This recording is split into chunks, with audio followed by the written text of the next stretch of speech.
வீட்டிலே நம்ம எப்படி பன்னீர் பண்ணுறது அப்படின்ற வீடியோ நான் போட்டிருக்கேன். ஆக்சுவலாக இது வந்து ரசகுல்லா பண்ணுறதுக்கு தான் நான் பண்ணேன். பாலை திரித்து வச்சுட்டேன். இதுதான் பன்னீர் மேக்கர். இதில் எப்படி அந்த ஷேப்பில், அந்த ரவுண்ட் ஷேப்பில் பன்னீர் வந்திருக்கு பாருங்கள்.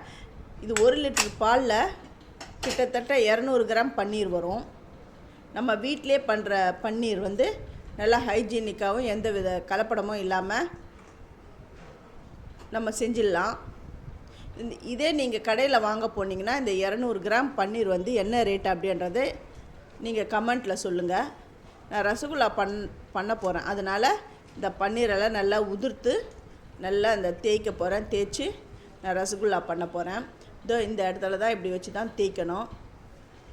ரசகுல்லா பண்ணுறது தந்தால் இந்த மாதிரி தேய்ச்சிக்கோங்க. அப்படி இல்லை எனக்கு பன்னீராக வேணும்னா அதை க்யூப்ஸாக கட் பண்ணிட்டு பன்னீர் பட்டர் மசாலா அது மாதிரி செய்யலாம். கடாய் பன்னீர் அந்த மாதிரி நம்ம செஞ்சுக்கலாம்.